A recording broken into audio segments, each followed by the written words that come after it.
Hi, my name's Simon Dawson, and welcome to my YouTube Switching View channel. In this video, I'll be telling the story of a guy called Edward Carpenter. Edward Carpenter lived about 100 years ago now, and is known chiefly for two things. Firstly, between about 1900 and 1910, he wrote some of the first books on gay history and gay social reform in England. And also, for about 30 years, he lived with his same-sex partner, George Merrill, at a time when it was still illegal. This Switching View channel is what I'll be using to tell my own stories about gay history and gay reform. I'll be using a lot of Carpenter's ideas. They may be quite old, but he's had some really good ideas about how to do history, and I'll be building on those. But those ideas are for other videos. In this video, I'll simply be telling the life story of Edward Carpenter himself. This is what the novelist E.M. Forster wrote about Carpenter. Forster knew Carpenter well, and he wrote this about 20 years after Carpenter died, looking back on his life. Edward Carpenter is rather forgotten today, partly because he was a pioneer whose work has passed into our heritage. He was a poet and a prose writer and a reformer and a mystic and a socialist and a manual worker who preferred the working classes to his own. He won't be easy to sum up. And this is the problem with Carpenter. He did so many different things in his life that's difficult to get a clear picture on all the things he did. It's like nailing jelly to a wall. But I'll do the best I can with this video. If anything on this video does interest you, then there's a few things you can do to follow it up to find out more for yourself. In the description below this YouTube page, I'll link to a document called Text and Resources. And in that document, I'll put a link or description of all the data sources I've used on this video, so you can follow it up for yourself and find out more. Secondly, I'll put a link to my own website, an Edward Carpenter website, with a lot more resources, some full text copies of some of his books, a biography, a bibliography, and other resources to find out more about Carpenter. And finally, there's this, a full biography of Carpenter called A Life of Liberty and Love by Sheila Rowbottom. It's a fantastic book, very detailed, but also I think Sheila captures the style and spirit of the man in a wonderful way. And having said that, back to Carpenter's life. Edward Carpenter had a fairly conventional early life. He was born in Brighton, England in 1844, a comfortable middle-class family and education. And as was typical, he went to Cambridge in 1864 and stayed on as a fellow to teach mathematics and science.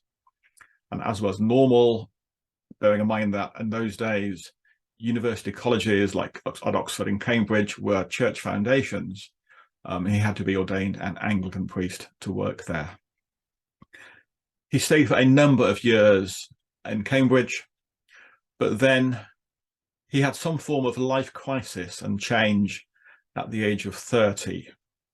And he resolved, I would and must somehow go and make life with the mass of the people and the manual workers. He resigned his fellowship, he resigned his holy orders, and he moved to the north of England, where he got a job with the University Extension Lecturers Scheme. In those days, you could only go to an actual university like Oxford or Cambridge if you were firstly male and secondly had some wealth and contacts to get you in. If you were a woman or if you were working class, you had no chance. But if you wanted to get some form of education beyond what was available at school, if you couldn't get to university, then this lecturers scheme was a scheme whereby people toured the country giving lectures on all sorts of subjects where you could obtain some form of education. And Carpenter worked for the scheme for a number of years, touring all over the north of England, giving lectures mainly on science, mathematics, and astronomy, and so on. And this did two things for Carpenter. Firstly, importantly, it gave him some form of income.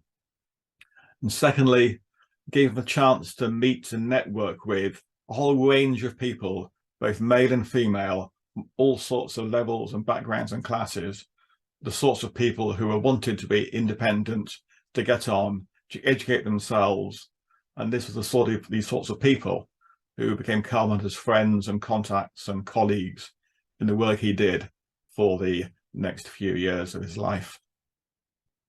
Carpenter spends a number of years lecturing, and the friends that he made doing this work were a good start on his making his life with the mass of the people. But he found the constant travelling hard work. So when his father died and he inherited some money, so Carpenter could afford to give up the lecturing and to settle down in one place, this is what he did. He bought a plot of land in a village called Millthorpe, just outside Sheffield, and he built a house and set up a small holding, a large garden. In his travels around the north, Carpenter had seen the small holding lifestyle, where people had their own garden, grew their own food and vegetables alongside their normal work. And this independent, self-reliant, back to nature lifestyle appealed to Carpenter. So this is what he did. He invited a married couple to come and live with him and share the work, both in the garden and the domestic work in the house. And this life at Millthorpe then gave him the base which to go on and lead the life he did of writing the books, making the friends, making the networks, influencing people.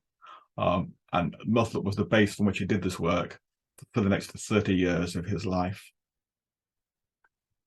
The first book that Carpenter published to widespread knowledge is a book of poetry called Towards Democracy, in 4 volumes between 1883 and 1902. It's very tempting to move over this book of poetry, a sort of Walt Whitman-inspired semi-mystical prose work, and move on to his more widely known books on political and social and sexual reform. But if you want to understand Carpenter, this would be a mistake. If you want to understand him, it's important to know at least something about this book. He described it himself as the start point and kernel of all my later work, the centre from which all the other books have radiated. It's clear if you read his writings that about 1881-82, just before he moved to Millthorpe, Carpenter had some form of a mystical, spiritual experience or breakthrough, a new transcendent understanding, which affected his life and his understanding. And it's argued that it was this spiritual understanding which was then the wellspring, the inspiration for his later political and social motivations for reform. This is what Carpenter wrote, and I've outlined 4 words which I think are important here. Early in 1881, I became for a time overwhelmingly conscious of the disclosure within of a region transcending in some sense the ordinary bounds of personality, in the light of which region my own idiosyncrasies of character, defects, accomplishments, limitations or whatnot appeared of no importance whatsoever. An absolute freedom from mortality accompanied by an indescribable calm and joy. I also immediately saw, or rather felt, that this region of self existed in me, existed equally, though not always equally consciously, in others. A field was opened in which all might meet, in which all were truly equal.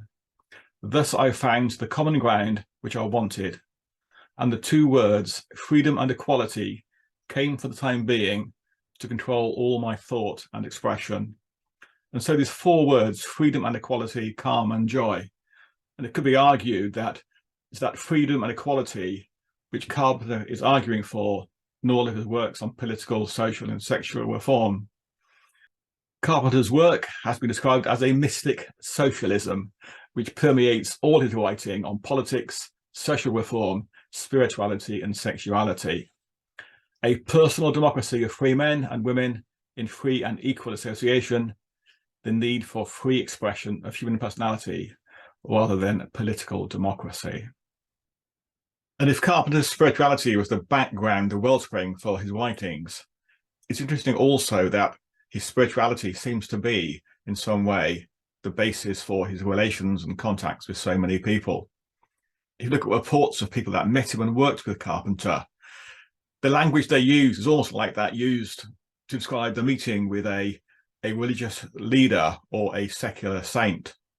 Carpenter was widely known as the prophet of socialism, and these are recollections about Carpenter written by 4 people who knew him well. He seemed to see through people into their very souls. If there be such a thing as a basic sympathy with all life, then of a truth, Edward Carpenter manifested it. What struck me most about Edward Carpenter was his vast repose. He seemed like an Eastern saint who had reached into a higher plane than could be attained by worldly power or active intellect. My first impression of Edward was his wonderful eyes, which seemed to look right down into you and see things you never imagined were there. The spell of his personal influence was tremendous. It worked not only when he spoke of immortality or comradeship, but when he mentioned other subjects or was keeping quiet. It was the influence which used to be called magnetic and which emanated from religious teachers or seers. It depended on contact and couldn't be written down on paper. The effect was to increase one's own vitality so that one went away better able to do one's work. One's own work, not his. It was an influence, not a doctrine. When I read things like this, I can't help asking myself, should we put Carpenter up there with the other great English mystics like William Blake or Julian of Norwich? But this side of him is less well known. Perhaps in the past we've been uncomfortable with the great English mystic who's the prophet and poet of same-sex love. But now our attitudes to such things are changing. Perhaps Carpenter can be more appreciated for this side of what he offered. But having said that, let's move on to look at some of his mainstream books, which were inspired by this mystic socialism. It's simply not possible to describe all the books Carpenter wrote on this short video. All I can do is list a few not quite random examples to show the breadth of his topics and the sorts of things he wrote about.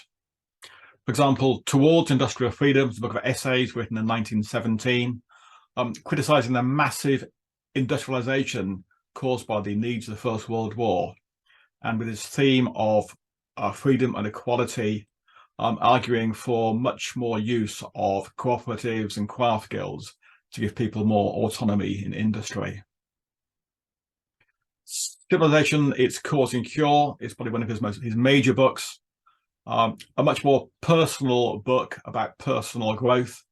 He criticised modern civilization for the way it dehumanizes people, either the clubs and drawing rooms of London's Mayfair or the factories and forges of Sheffield, depending on what class you're born into.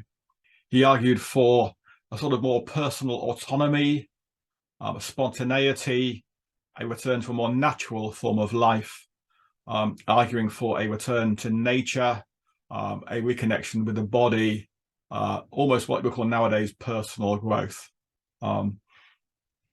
And this was a hugely popular book, reprinted 24 times between 1989 and 1929, and praised by the Russian poet Tolstoy.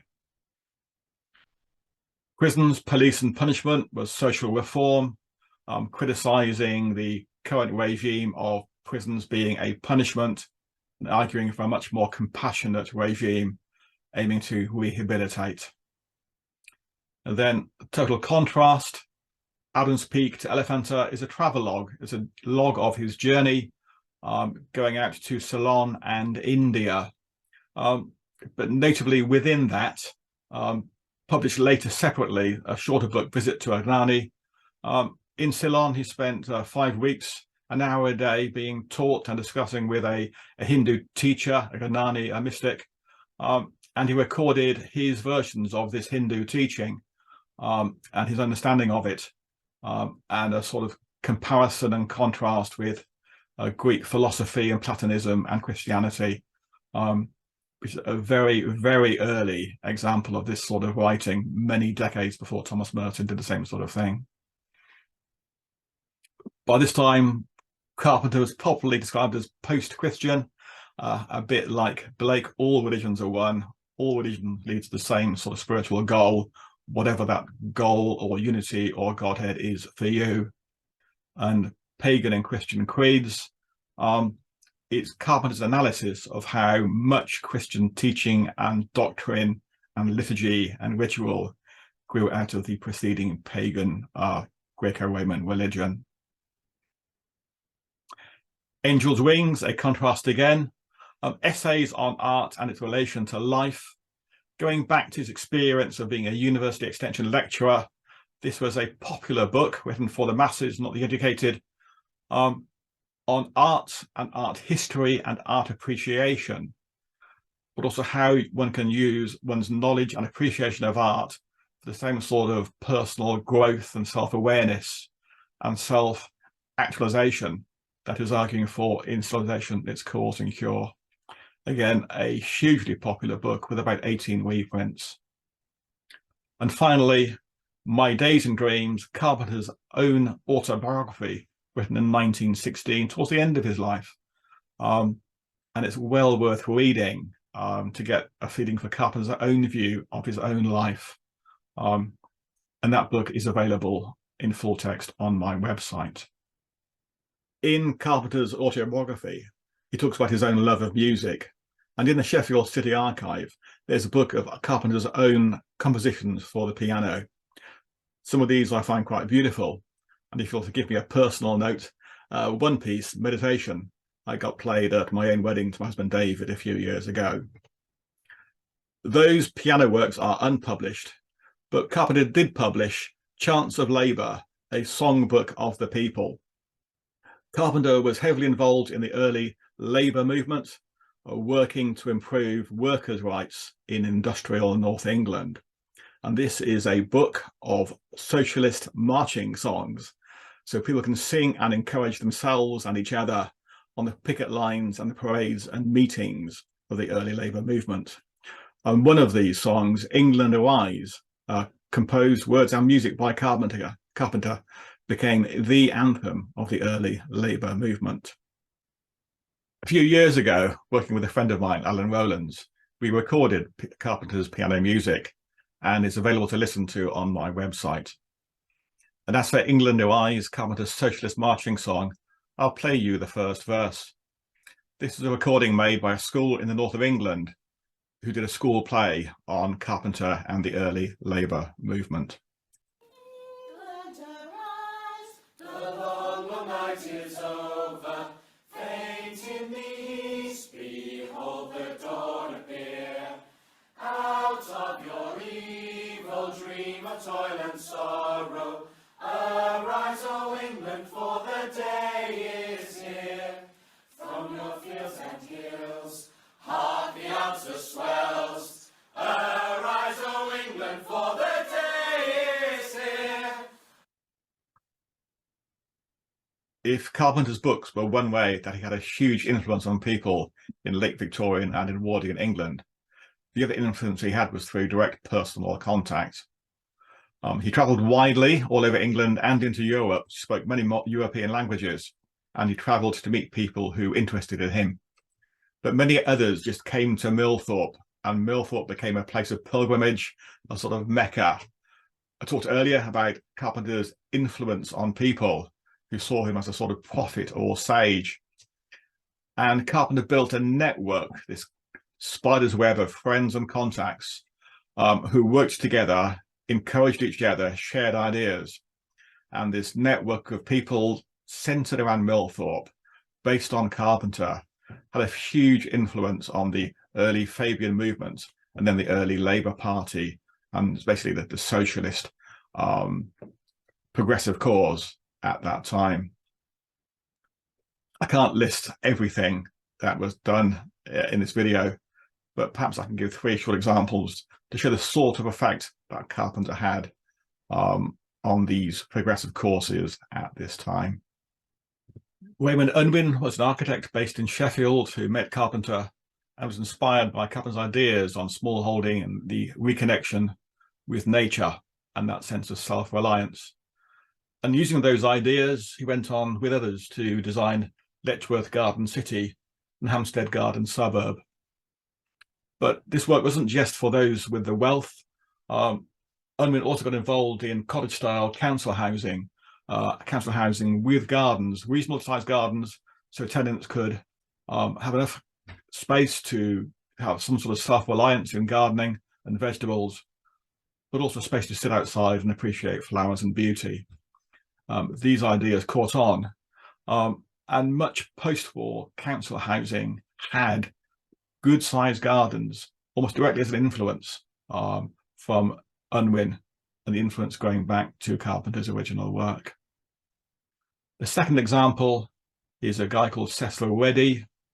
He was a teacher interested in progressive school education, less emphasis on classics and mathematics, but more emphasis on humanities, arts and crafts, and even manual work and gardening. Cecil Reddy met Carpenter, who liked his ideas, and Carpenter actually offered him some land at Millthorpe to open his first school. So Reddy moved to Millthorpe and made plans. A bit later on, Carpenter found a sponsor who would put some more cash in, so Reddy could plan a bigger project and set up a school at Abbotsholme in Derbyshire, following these progressive ideas. Like all visionaries, Cecil Reddy was not an easy man to get along with, and there was quite a lot of conflict in the early years. Many teachers came and went, but those teachers were inspired and learned things and went on to do new projects following similar ideas. And so nowadays, Abbotsholme is still running, but other schools like Bedales and Gordonstone, these progressive schools, can trace their DNA back in some way, those plans made by Reddy sitting around Carpenter's kitchen table. Before I tell the third story, I need to introduce one more character. This is George Merrill, the man who would go on to become Carpenter's life partner. George met Carpenter in 1891, about 10 years after Carpenter had arrived in Millthorpe. Merrill was in his mid-20s, Carpenter about mid-40s. In the Sheffield archives, there's a fascinating document, George Merrill, A True History and Study in Psychology, written by Carpenter about Merrill. Sadly, it's mostly Carpenter's voice, not Merrill's, but even so, you get a feel for what sort of man he was. A child of the slums, a loving mother, but a drunken, wasteful of a father who had a difficult early life. When he grew up, he struggled to suit employment in the forges and factories, being quite slight and anxious. He found work in hotels or as an assistant to a guy who travelled around north of England selling encyclopedias. Wasn't averse to using his charms and good looks, and the stories in this text about his meetings with a member of the Prince of Wales entourage on York railway station platform and other such stories. Some people would argue that Merrill sort of cruised Carpenter on Dore and Totley railway station platform for the first meeting in 1891. But whatever happened, it was clear that both were very happy with that, and both provided what the other needed. They became friends and then close companions, and eventually in 1898, when George and Lucy Adams, who were Carpenter's housekeepers in Millthorpe, moved out, George and Merrill moved in. Quite a few of their friends forecast disaster because of their incompatibility, but it worked, and they spent the rest of their lives together. George Merrill was living at Millthorpe when the young novelist E.M. Forster came to call, and this is what Forster wrote about his first meeting. George Merrill touched my backside gently, just above the buttocks. I believe he touched most people's. The sensation was unusual, and I still remember it, as I remember the position of a long-vanished tooth. He made a profound impression on me and touched a creative spring. Forster, like many upper-class people from his education and background, would have been taught that whilst friendships between men were beautiful, platonic love was fantastic, then to demean such friendships with sex would be shameful and debasing. This was a difficult life to lead. But the attitude of working class people at the time was very different. At a time when sex between men and women was simply unavailable outside marriage because contraception hadn't yet been introduced, there was a widespread acceptance that loving friendships and sexual contacts between men were simply a practical way forward and widely accepted as common sense and normal. And often it was meeting working class people and forming friendships and contacts that would release people like Forster and even Carpenter from the constraints and inhibitions about sex that they had been taught as young men. E.M. Forster was gay himself. He went on to write a novel called Maurice, in which the working class gamekeeper Scudder released the upper class, Cambridge educated Maurice from the constraints and inhibitions about sex he had been taught through their mutual love. The novel was never published in Forster's lifetime, but it's thought he did lend the unpublished manuscript to his friend D.H. Lawrence. And so not only was George Merrill the direct inspiration and model for the character Scudder in the novel Maurice, it's entirely possible that George Merrill is the indirect model and inspiration for the character Mellors in Lawrence's novel Lady Chatterley's Lover. And having raised the topic of sex and sexuality, let's move on to look at Carpenter's own books about sex and sexuality. As these are the books which are probably of most interest nowadays, I'll slow down and look at these books in a bit more detail. Although Carpenter wanted to write about sex and sexuality, he was aware that at the time homosexuality was still illegal, so he knew that he had to be cautious. And for his first attempt, he hid a pamphlet on homogenic love amidst 3 other pamphlets on sex, love, marriage, and woman, and the place of each in a free society. Just to explain the word homogenic, Carpenter, the classic scholar, didn't like the word homosexual because homo is derived from the Greek and sexual from the Latin, and that was, to him, etymologically inelegant, whereas homogenic, being entirely Greek, was much better, but it never caught on. In all 4 books, Carpenter espoused ideas that at the time were revolutionary, but are now just mainstream thought. On his book about the place of women, he criticised the way that women had no agency and often no education and were expected to be simply attractive and to find a husband, and how these restrictions were so debilitating for so many women. On marriage, he criticised the way that the financial laws around marriage and inheritance and divorce were automated to a modern slavery for many women. They had no financial control over their own lives. And in Sex, Love, he decried the prudishness and the shame of the Victorian attitude to sex, and argued for the sorts of things that he argued for in other books like Civilization, Its Cause and Cure, a return and a revelation of the bodily, the healthy aspects of a return to nature, looking for freedom and equality in sexual relationships as in other relationships. These books, the 3 that weren't about homosexuality, were on open sale. The book on homogenic love was privately published and only given to friends. But even then, with that caution, a year after they were published, the Oscar Wilde crisis happened, and any discussion of homosexuality became toxic, and Carpenter had to be careful. He did publish a book called Love's Coming of Age, which is the thoughts on woman, marriage, and sex love, much expanded without the homosexual content. And that book was widely appreciated, widely published from 1896 right through to 1924, both in the UK and the USA. And then a few years later, in 1908, Carpenter found able to publish The Intermediate Sex, his thoughts on homogenic love, again updated and expanded. It's important to recognise that Carpenter wasn't working alone in his books on sexuality. The discipline of psychology had been well established by now, and within that, people were beginning to work on what Jeffrey Weeks calls the subdiscipline of sexology. And Carpenter was in contact with people both in England and in Europe who were studying this subject, although Carpenter had a major disagreement with how homosexuality was seen. In the past centuries, homosexuality was a sin, an act, sodomy, which was a sin against God, a sin against nature.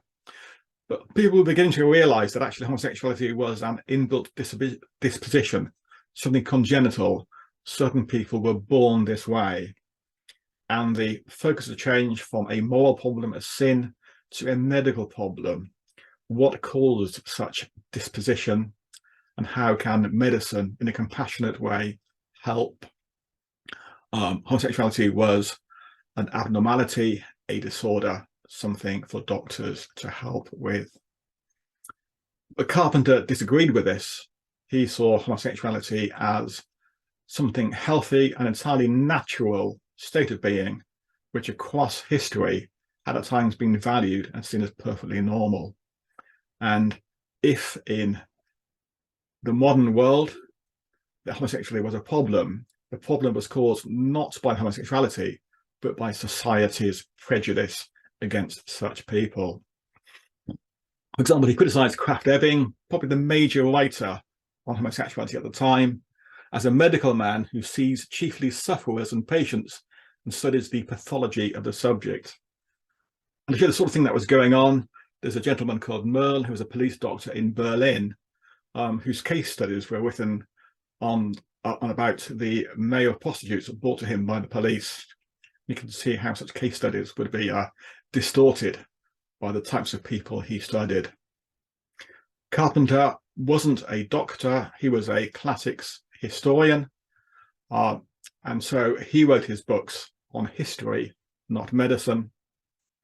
And he gave examples in history, for example, looking back to classical Greece, where same-sex love was seen as the foundation for the strength of their society and culture, or look back to people like Michelangelo, a sculptor and artist who was gay, and looked in history for examples where homosexual people were seen not as poor benighted sufferers, but as the heroes and the saviors and the helpers of the various cultures they lived in. I'm not going to go deeply into Carpenter's book. The full text is available on my website or easily available for a free download online. What I will talk about is how the book was received and the effect it had on the people who read it. This is Harry Hay, an American, and probably America's nearest equivalent to Edward Carpenter, a lifelong campaigner for homosexuality, albeit a generation or two later. And Hay tells the story that he himself came to realize that he was homosexual. At the age of 11, he was living in a suburb of Los Angeles, not quite sure what he was, but certain he was a bit different and didn't quite know why. But in the local library, he saw a book called The Intermediate Sex and knew intuitively this was a book that he needed to read.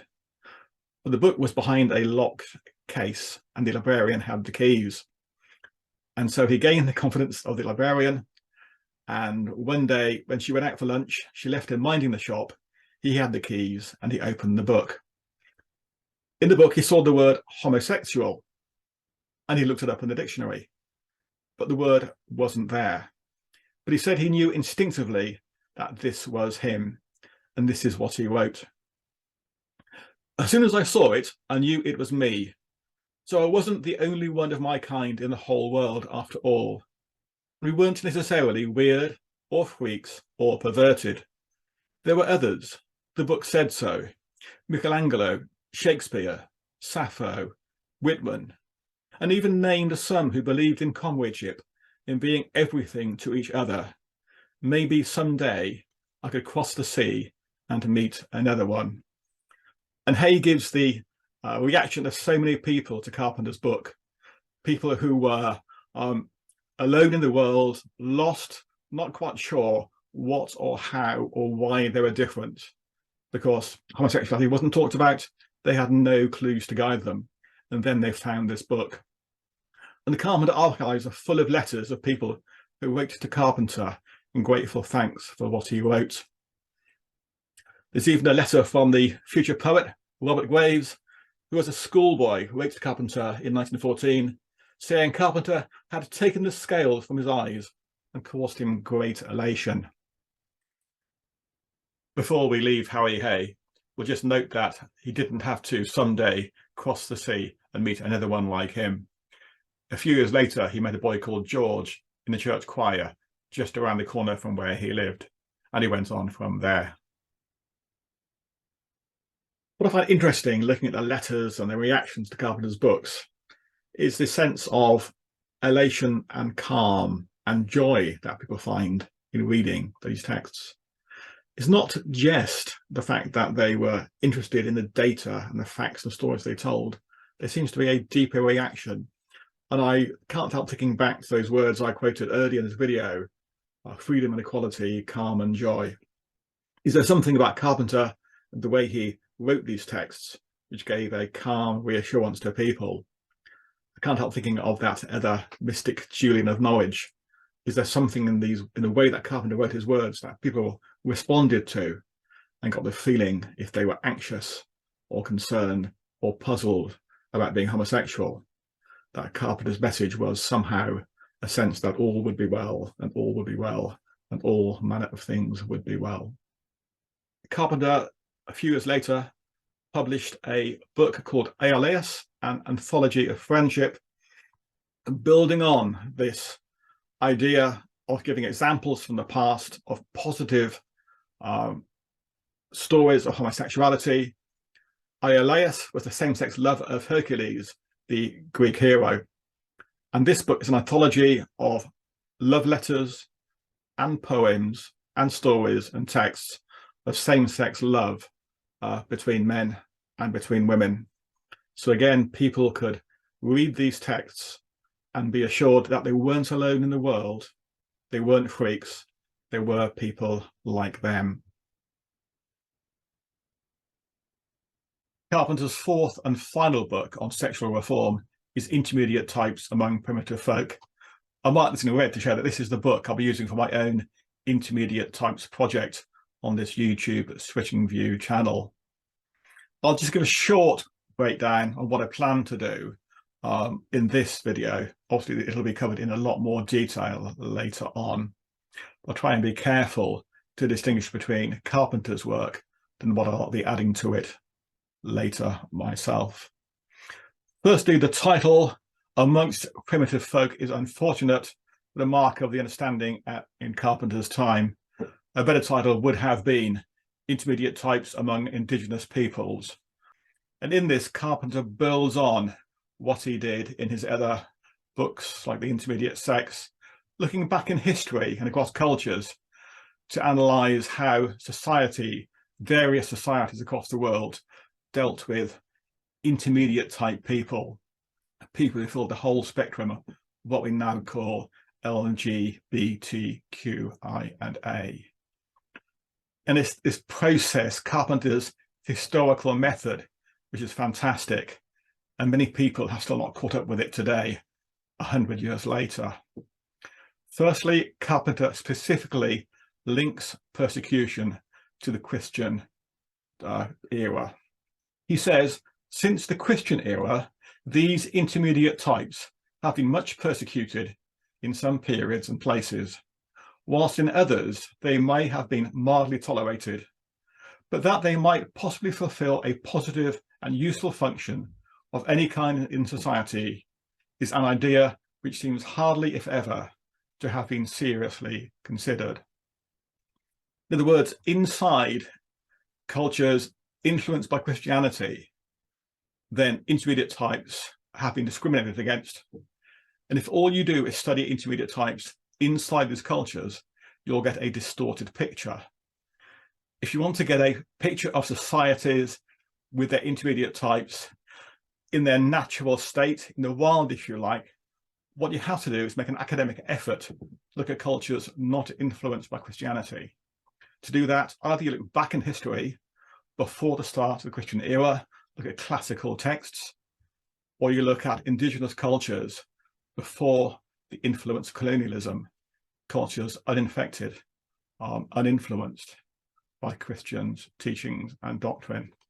And if you do that, you get a very different answer from what you expect. And you find cultures in which intermediate-like people actually do fulfill a positive and useful function. There are report after report after report from all cultures, from all continents, from all millennia of societies within which people in this general label of intermediate type are either A, accepted, by society, or in fact valued for what they bring. And in fact, what is strange considered nowadays, that there are two particular domains in which what they bring is valued. Either the domain of religion or the domain of warfare. Now, in my own work, I've labelled these queer ministry and warrior love. Intermediate type people seem to again and again appear as shaman, as priests, as counselors, or in the eunuchs that appear again and again in the Old and New Testament of the Christian faith. And then it is the same-sex love, the love between men, which is the bedrock to provide the courage and mutual support in warfare. And again, there's stories from all over the world, from the sacred band of thieves in ancient Greece to the love stories of the samurai warriors in ancient Japan. Carpenter's book, Intermediate Types, was well received critically, but didn't get the popular response that his other books did. There could be two reasons for this. Firstly, it was more of an academic, analytic book, and more suited for specialists than for mass appeal. But also, it only told half the story. What Carpenter didn't answer is what happened to these cultures, what happened to all the people that were so valued with their queer ministry and warrior love. Where are they now? But there's one quote from the book which might give that answer. This is looking at a report from Peru going back to the start of the colonialism, the conquistadors. The spectacle of the men disguised as women surprised the Europeans who first landed in America. And as they did not at all understand the motives of this sort of metamorphosis, they concluded that these were the folk in whom the two sexes were conjoined. As a matter of fact, our old records always termed them hermaphrodites. They invented every possible charge against them, and these imaginations inflamed the zeal of Vasco Núñez de Vabra, the Spanish captain who first discovered the Southern Sea, to such an extent that he destroyed numbers of them by letting loose upon them those savage dogs, of whom his compatriots indeed made use for the purpose of exterminating a large proportion of the Indians. And the answer is simply colonialism.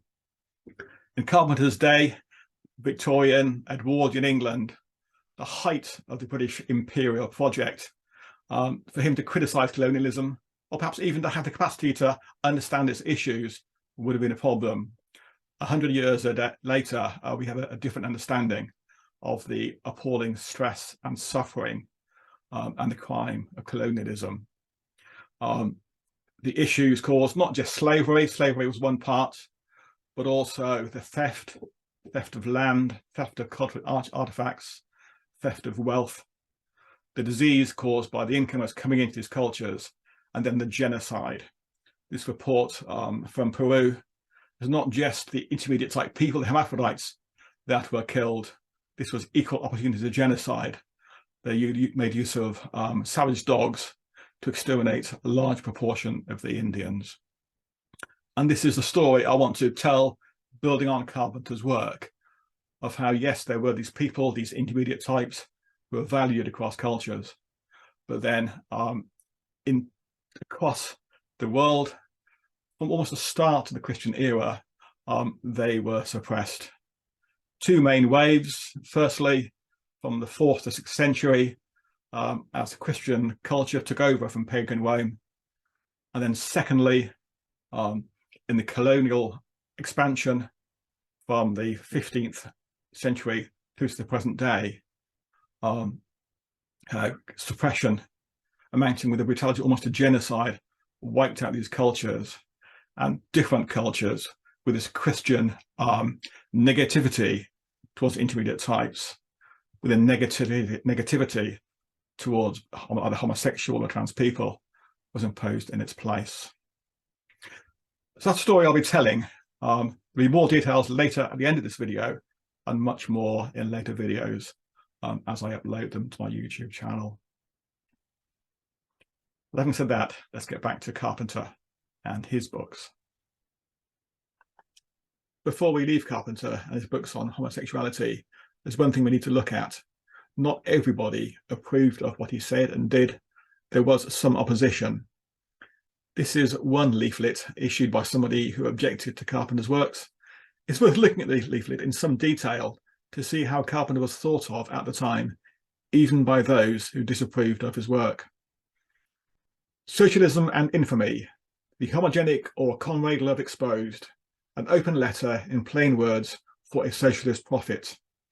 2. Edward Carpenter. When a brilliant, distinguished and influential prophet and leader in the Socialist Party, acting in conjunction with a socialist printing and publishing firm, privately circulates, not among a few scientific friends only, but among his followers and admirers in all classes, a pamphlet in which he advocates criminal practices that sink human beings below the level of beasts and make for social destruction, is it in the interest of society that the fact should be made public? In what other way can this deadly poison be successfully fought against? There were complaints, in fact, to the Home Office and to the police. And it's known from records in the Home Office that the investigations about Carpenter went up to the level of the Director of Public Prosecutions. And the police around Millthorpe were instructed to make inquiries of friends and neighbours to see what evidence they could gather. It actually, in the end, went nowhere, but the risk was there. It has to be said that Carpenter, although he did this stuff, was very cautious in the evidence he gave about his own life with George Merrill. For example, Merrill was always registered either as a servant. This is the license for one male servant who could live at Millthorpe with Carpenter in 1920. And on the passport, when Carpenter went travelling abroad, George Merrill was Carpenter's secretary. They were always careful to provide cover for how they lived and what they did. No matter how cautious and careful Carpenter was, however, there was a risk. And we have to acknowledge Carpenter's sheer courage and bravery in publishing these books at the time, only about 10 years after Oscar Wilde had been sentenced to imprisonment with hard labour for homosexuality. His servant's licence was issued in 1920, by which time Carpenter was 74 years old. He had lived in Millthorpe for about 40 years, and 20 of those with George Merrill. Then 2 years later, in 1922, he moved south with George to Guildford, outside London. And there are various theories as to why Carpenter left his beloved north to move south. It may just be common sense. They were both getting increasingly frail by moving to Guildford, close to London, but outside the smog, and close to Carpenter's beloved South Downs, which he had learned to love as a child in Brighton. It would simply be easier to live. Anybody who knows Millthorpe knows it's a beautiful house, but it would have been a nightmare to keep warm in the winter. But there are other theories. Some put it down to George Merrill wanting the bright lights of a big city after 20 years living in the sticks in the countryside. Frank Muirhead, who knew Carpenter well, put it down to the death of George Heuchen. Heuchen had been a razor grinder in Sheffield and a trade union organiser and leader. And before George Merrill appeared on the scene, Heuchen was Carpenter's first great working class lover. And then when Heuchen died, there's nothing left to keep Carpenter tied to the north. Whatever reason, they moved south. And then a few years later, in 1928, George Merrill died. And a year later, Edward Carpenter died also. And they're both buried in the same grave at Mount Cemetery, Guildford, in the United Kingdom. And I'll end this video biography by quoting 3 different texts that sum up different aspects of Carpenter's life and influence. In a review in the Athenaeum magazine, it said, "By the middle 90s, Carpenter's influence was incalculable, especially among the young, who found in Carpenter a man possessing the strength to live what he taught. In the man himself, as well as in his books, there was a hopefulness and a sunshiny exhilaration that filled his readers with responsive joy, like the sight of a mountain or the smell of moorland air.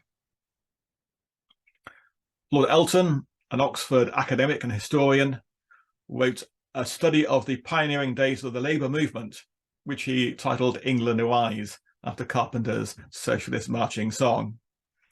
And Elton said, Carpenter was the prophet of socialism, in whose, towards democracy, the soul of the labour movement found expression, before as yet there was a labour movement. And I leave the final word to Walt Whitman, whose early poetry inspired Carpenter's Towards Democracy. This is what he wrote in a letter to his friend Horace Froebel, looking back to a meeting with Carpenter back in the 1880s. Edward was beautiful then, is so now, one of the torchbearers, as they say, an exemplar of a loftier England. He is not generally known, not wholly a welcome presence in conventional England. The age is still, while ripe for some things, not ripe for him, for his sort, for us, for human protest, not ripe, though ripening. Oh, Horace, there's a hell of a lot to be done yet. Don't you see? A hell of a lot. You fellows coming along now will have your hands full. We're passing a big job on to you. And perhaps Walt Whitman's words are my own inspiration for doing this video biography. So that's the end of the video. Thanks for staying with it. I admit it's quite a long video.